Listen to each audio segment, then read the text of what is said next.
Bonjour à toutes et à tous, je suis Laurent Dins, l'auteur de la saga fantasy Gaiala, que vous pouvez retrouver sur la plateforme Amazon, mais que vous pouvez également me commander sur TikTok, Facebook et Instagram en message privé. Je suis extrêmement content de vous retrouver pour ce nouvel épisode de podcast. Aujourd'hui, je te propose de prendre le temps, vraiment le temps, de parler d'un homme qui n'a pas seulement inventé une série de science-fiction, mais qui a surtout proposé une manière différente de penser le futur. Non pas comme un champ de bataille rempli de machines, de guerres et de destructions spectaculaires, mais comme un espace où l'humanité aurait enfin appris à se comprendre, à dialoguer et à coopérer. Cet homme s'appelle Gene Roddenberry. Quand on évoque son nom, beaucoup pensent immédiatement à Star Trek, aux vaisseaux spatiaux, aux uniformes colorés, aux planètes étranges, aux espèces extraterrestres ou encore à ces voyages dans l'espace qui semblent aujourd'hui presque familiers tant ils ont été repris, imités et transformés au fil des décennies. Mais si Star Trek a traversé le temps, ce n'est pas parce qu'il parlait de technologie, ni même parce qu'il parlait d'espace, c'est surtout parce qu'il parlait de nous, de nos peurs, de nos contradictions, de nos erreurs, mais aussi de notre capacité à évoluer, à apprendre et à devenir meilleur, à condition de faire l'effort de réfléchir avant d'agir. Et c'est cette idée, simple, mais profondément exigeante, qui traverse toute l'œuvre de Gene Roddenberry. Avant d'être un scénariste, avant d'être un créateur de séries, Gene Roddenberry a été un homme confronté très tôt à la violence du monde réel, à la guerre, à l'autorité, à l'obéissance et aux conséquences très concrètes des décisions prises par des êtres humains sur d'autres êtres humains. Il a été pilote pendant la Seconde Guerre mondiale, un métier qui oblige à suivre des ordres, parfois sans les comprendre totalement, et qui confronte très directement à la mort, à la destruction et à la fragilité de la vie humaine. Plus tard, il devient policier à Los Angeles, et là encore, il se retrouve face à une autre forme de violence, plus quotidienne, plus silencieuse, mais aussi lourde de conséquences, celles des inégalités sociales, du racisme, de l'abus de pouvoir et des injustices institutionnelles. Et ces expériences ne vont jamais le quitter. Elles vont nourrir une idée centrale qui reviendra sans cesse de son écriture. Le vrai danger pour l'humanité ne vient pas de la technologie, mais de la manière dont les êtres humains choisissent de l'utiliser. Roddenberry ne croit pas que le progrès technique rende automatiquement le monde meilleur, mais il croit profondément que le progrès moral, lui, est possible, à condition que l'on accepte de se remettre en question, de remettre et de reconnaître ses erreurs, et de placer l'éthique au cœur des décisions. Star Trek, encore Star Trek et toujours Star Trek, eh ben oui, mais pourquoi Star Trek n'est pas une série comme les autres ? Quand Gene Roddenberry imagine Star Trek dans les années 1960, le monde est divisé, tendu, marqué par la guerre froide, par la peur de l'autre, par les conflits idéologiques, par le racisme et par une méfiance profonde entre les peuples. À cette époque, la télévision américaine évite les sujets qui dérangent, préfère les histoires simples, rassurantes et surtout non conflictuelles sur le plan politique ou social. Roddenberry comprend alors quelque chose d'important. S'il veut parler de racisme, de guerre, de pouvoir, de responsabilité et de coexistence entre des peuples différents, il ne peut pas le faire frontalement.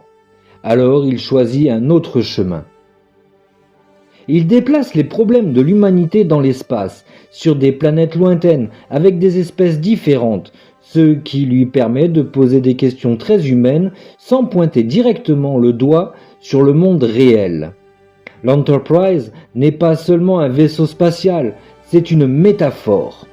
La Fédération n'est pas seulement une alliance interstellaire, c'est une vision idéalisée de ce que l'humanité pourrait devenir si elle décidait enfin de coopérer plutôt que de se détruire.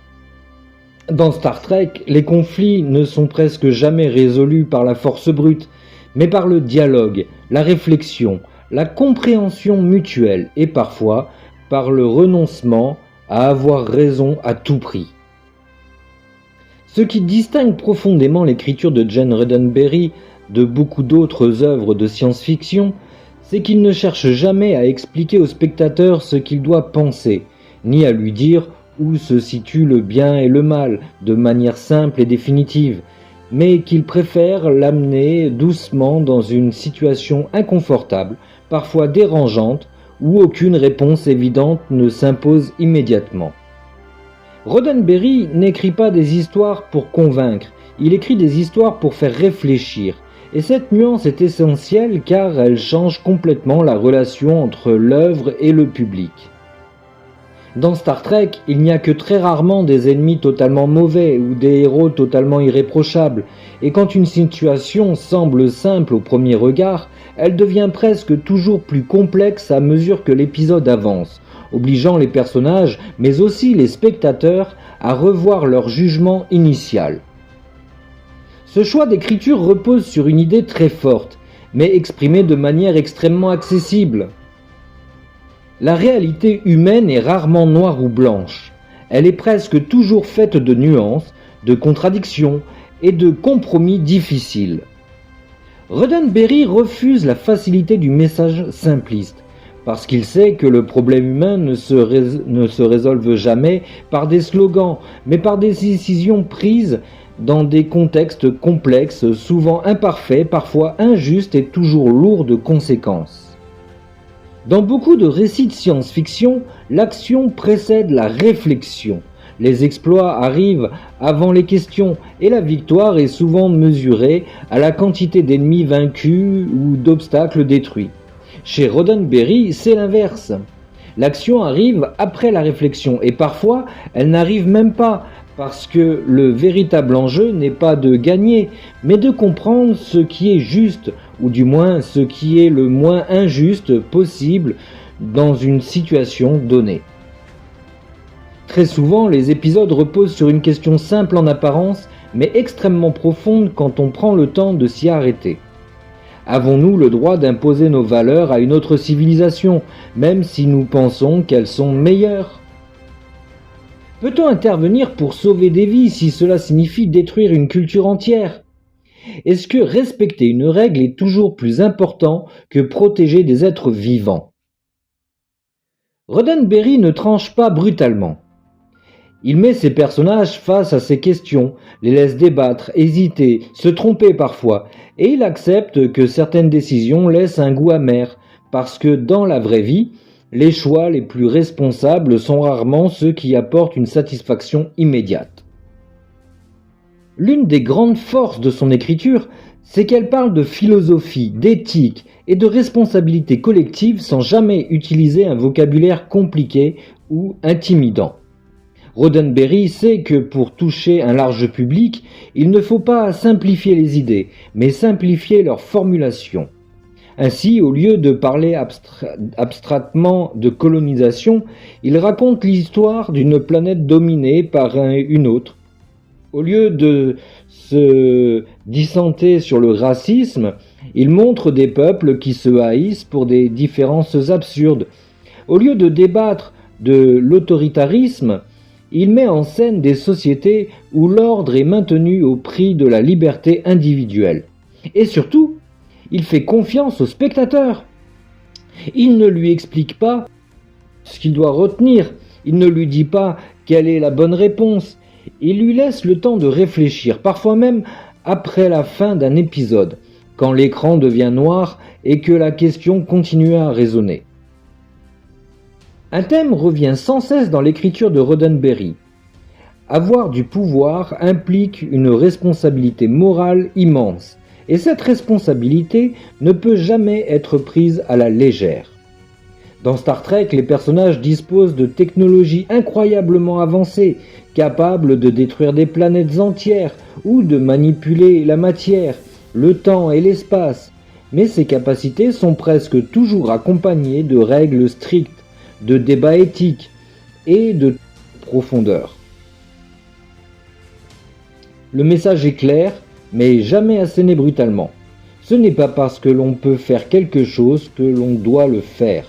Cette idée, pourtant simple, est au cœur de nombreux épisodes, et elle résonne encore aujourd'hui dans un monde où la technologie avance souvent plus vite que notre capacité collective à réfléchir à ses conséquences.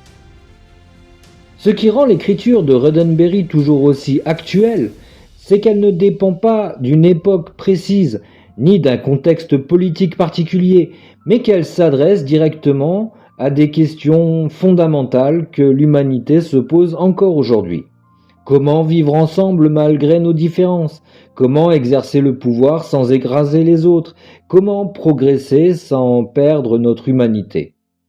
En utilisant la science-fiction comme un miroir déformant mais fidèle, Roddenberry permet au spectateur de regarder le monde autrement, avec un peu plus de recul, un peu moins de colère et peut-être un peu plus de lucidité.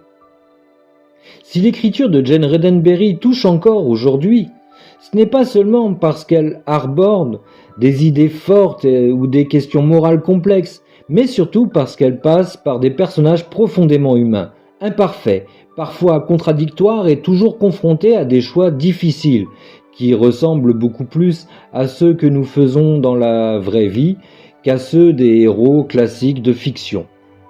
Dans Star Trek, les personnages ne sont pas là uniquement pour faire avancer l'intrigue ou pour remplir une fonction narrative précise. Ils sont là pour incarner des façons différentes de penser, de ressentir le monde et de réagir face aux situations complexes que la vie leur impose. Roddenberry ne crée pas des héros réalisés, il crée des équilibres humains. Et c'est cette approche qui donne à Star Trek sa profondeur et sa longévité. Dans la série originale, tout repose sur un équilibre très précis entre trois personnages centraux qui représentent chacun une facette essentielle de l'être humain. Le capitaine James Tiberius Kirk incarne l'action, l'instinct, la prise de décision rapide, parfois audacieuse, parfois risquée, mais toujours portée par une volonté sincère de protéger son équipage et de faire ce qu'il pense être juste dans l'instant présent.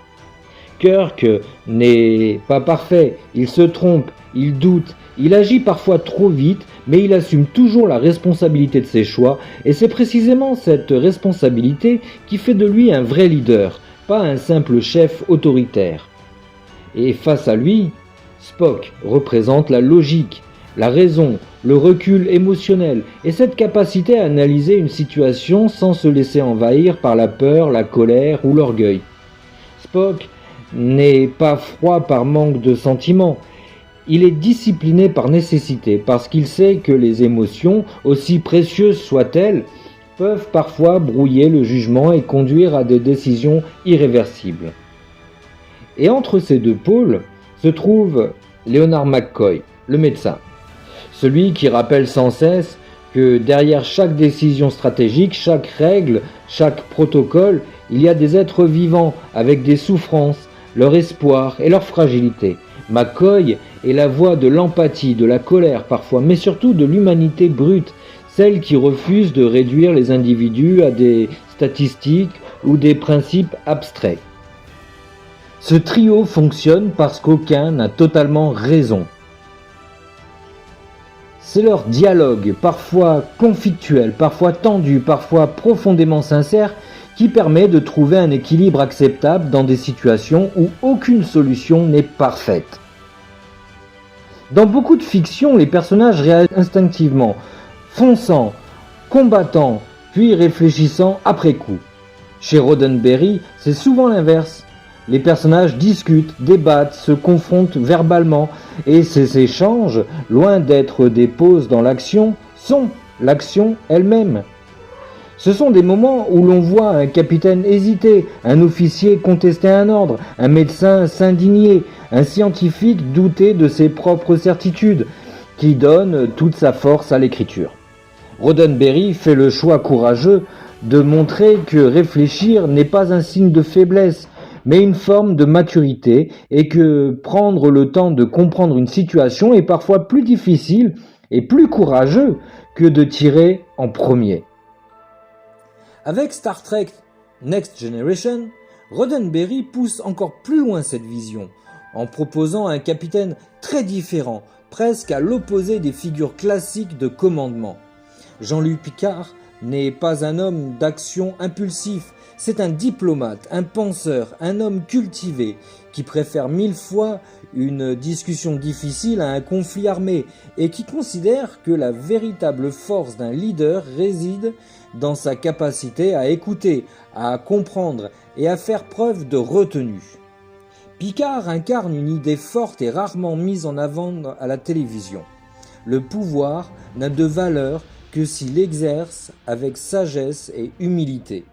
Il menace rarement, mais lorsqu'il parle, ses mots ont du poids parce qu'ils sont le résultat d'une réflexion profonde et d'un sens aigu de la responsabilité. À travers Picard, Roddenberry montre qu'un futur avancé ne se mesure pas seulement à la puissance technologique, mais à la qualité morale de ceux qui la dirigent. Autour de ces figures centrales gravite un équipage divers, composé d'êtres humains et d'extraterrestres, de cultures différentes, de parcours variés, qui travaillent ensemble, non pas parce qu'ils se ressemblent, mais parce que précisément, ils sont différents. Roddenberry insiste sur un point essentiel, la diversité n'est pas un problème à gérer, mais une richesse à cultiver. Chaque personnage apporte une vision du monde, une sensibilité, une manière de penser, et cette pluralité qui permet de résoudre des situations complexes sans tomber dans la domination ou la violence systématique. Cette vision, aujourd'hui encore, reste profondément moderne, parce qu'elle propose un modèle de société basé non pas sur l'effacement des différences, mais sur leur coexistence intelligente. Ce qui rend ces personnages si marquants, ce n'est pas qu'ils vivent dans le futur, mais qu'ils affrontent des dilemmes qui ressemblent étrangement aux nôtres. Le doute face à une décision difficile, la peur de se tromper, la tentation d'imposer son point de vue et le courage nécessaire pour reconnaître ses erreurs. Roddenberry ne cherche jamais à nous dire « Regardez comme ces personnages sont meilleurs que vous », mais plutôt « Voici ce que vous pourriez devenir si vous acceptiez de réfléchir ensemble ». Quand on parle aujourd'hui de l'héritage de Gene Roddenberry, il serait tentant de se concentrer et de se contenter de dire qu'il a créé une franchise célèbre, qu'il a marqué l'histoire de la télévision ou qu'il a influencé toute une génération d'auteurs de science-fiction. Mais ce serait passer à côté de l'essentiel, car son influence ne se limite ni à un genre, ni à un format, ni même à une époque précise. Roddenberry a laissé derrière lui une manière de penser le futur, une façon d'aborder les histoires humaines et surtout une vision profondément optimiste mais exigeante de ce que l'humanité peut devenir si elle accepte de réfléchir collectivement à ses choix. Ce qui est frappant, c'est que plus le temps passe, plus cette vision semble pertinente. Depuis des décennies, des scientifiques, des ingénieurs, des astronautes, mais aussi des enseignants, des penseurs et de simples spectateurs expliquent que Star Trek a joué un rôle déterminant dans leur manière de voir le monde et leur vocation. Ce n'est pas un hasard si des institutions comme la NASA ont souvent reconnu l'influence de Star Trek sur l'imaginaire collectif lié à l'exploration spatiale. Car avant même que certaines technologies existent, Roddenberry les avait rendues pensables, visibles, presque naturelles dans l'esprit du grand public. Les tablettes, la communication instantanée, les interfaces vocales, l'idée d'une exploration pacifique de l'espace, tout cela n'a pas été inventé par Star Trek, mais a été rendu désirable, et c'est souvent la première étape avant toute innovation réelle. Mais au-delà de la technologie, l'héritage le plus fort de Roddenberry reste sans doute culturel et moral. Dans le paysage actuel des séries et des films, on retrouve encore très clairement l'empreinte de son écriture, même dans des œuvres qui ne revendiquent pas directement son influence. Chaque fois qu'une série choisit de résoudre un conflit par le dialogue plutôt que par la violence, chaque fois qu'un scénario préfère poser une question complexe plutôt que d'apporter une réponse facile, chaque fois qu'un personnage est confronté à un dilemme moral sans solution idéale, on retrouve, consciemment ou non, l'héritage de Roddenberry. Il a montré qu'il est possible de faire une œuvre populaire sans renoncer à l'intelligence du public et que le divertissement n'était pas incompatible avec la réflexion, bien au contraire. Cette idée, aujourd'hui encore, reste essentielle dans un monde où tout va vite, où les messages sont souvent simplifiés à l'extrême et où la nuance a parfois du mal à trouver sa place. Si l'œuvre de Roddenberry continue à parler à autant de personnes, c'est aussi parce que les questions qu'il pose et qu'il posait il y a plusieurs décennies sont toujours les nôtres aujourd'hui. Comment vivre ensemble malgré nos différences culturelles, politiques ou religieuses ? Comment exercer le pouvoir sans écraser ceux qui nous entourent ? Comment utiliser des technologies de plus en plus puissantes sans perdre notre sens des responsabilités ? Roddenberry ne prétendait pas avoir toutes les réponses, mais il insistait sur un point fondamental. Refuser de se poser ces questions est déjà une forme d'échec. Dans un monde parfois saturé de conflits, de peurs et de discours alarmistes, sa vision d'un futur basé sur la coopération, la connaissance et la compréhension mutuelle apparaît non pas comme naïve, mais comme profondément courageuse. Il est quand même important de préciser, Gene Roddenberry n'est pas un rêveur déconnecté de la réalité. Il savait que l'humanité était capable du pire. Il avait vu la guerre, il y avait participé, il connaissait l'injustice, la violence et l'abus du pouvoir. Mais il a fait un choix d'écrivain et de penseur. Croire que l'humanité peut apprendre de ses erreurs, à conduire de ne pas renoncer à ses valeurs fondamentales. Son optimisme n'est pas une négation de problèmes, c'est une invitation à les affronter autrement avec plus de réflexion, plus de dialogue et plus de responsabilité collective. Si aujourd'hui encore, des personnages de tout âge découvrent Star Trek et s'y attachent, ce n'est pas seulement pour des histoires ou ces personnages, mais parce qu'elles y trouvent une vision du futur qui ne méprise pas l'être humain, qui ne le réduit pas à ses défauts, mais qui lui accorde la responsabilité d'évaluer. Roddenberry ne disait pas « le futur sera parfait ». Il disait plutôt « le futur peut être meilleur si nous faisons l'effort de le construire ensemble ». Et cette nuance change tout. En fin de compte, Gene Roddenberry n'a pas seulement créé une œuvre de science-fiction, il a posé une question simple, mais profondément dérangeante, que chacun est libre d'emporter avec lui après avoir éteint l'écran ou coupé le son du podcast. Et si l'humanité était capable de mieux que ce qu'elle montre aujourd'hui ? Star Trek ne nous dit pas ce que nous sommes, il nous montre ce que nous pourrions devenir. Et c'est peut-être pour cela que des décennies plus tard, cette œuvre continue de nous accompagner, non pas comme une leçon à apprendre, mais comme une invitation permanente à réfléchir, à discuter et à imaginer un futur où vivre ensemble ne serait plus une lutte constante, mais un choix conscient. C'était Laurent Dins, l'auteur de la saga fantasy Gaiala, et j'ai été extrêmement heureux de vous présenter ce nouveau podcast.